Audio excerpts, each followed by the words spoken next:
بسم الله الرحمن الرحيم.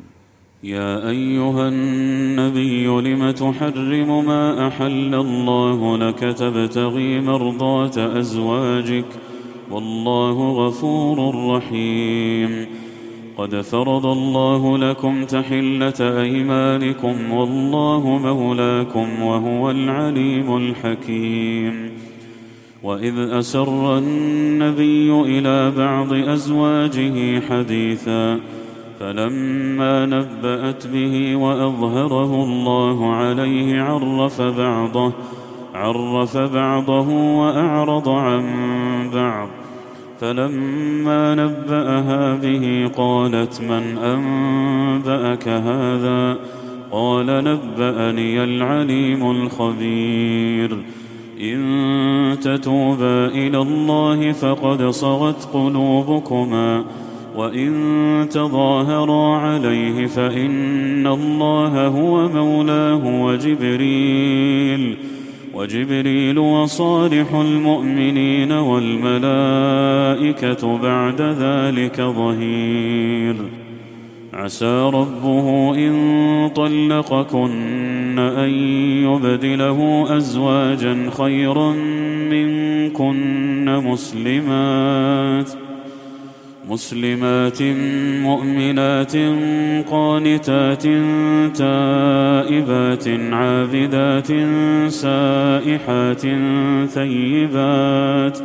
ثيبات وأبكارا.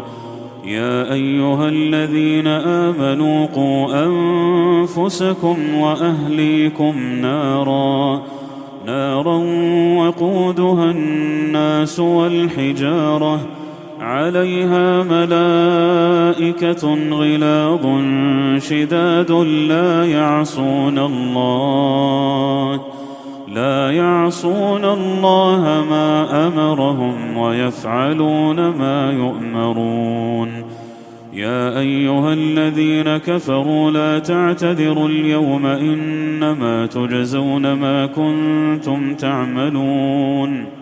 يا أيها الذين آمنوا توبوا إلى الله توبة نصوحا عسى ربكم أن يكفر عنكم سيئاتكم ويدخلكم جنات تجري من تحتها الأنهار يوم لا يخزي الله النبي والذين آمنوا معه نورهم يسعى بين أيديهم وبأيمانهم يقولون ربنا أتمم لنا نورنا واغفر لنا إنك على كل شيء قدير. يا أيها النبي جاهد الكفار والمنافقين واغلظ عليهم ومأواهم جهنم وبئس المصير. ضرب الله مثلا للذين كفروا امرأة نوح وامرأة لوط كانتا تحت عبدين من عبادنا صالحين فخانتاهما فلم يغنيا عنهما من الله شيئا وقيل ادخلا النار مع الداخلين. وضرب الله مثلا للذين آمنوا امرأة فرعون إذ قالت رب ابن لي عندك بيتا في الجنة ونجني من فرعون وعمله ونجني من القوم الظالمين.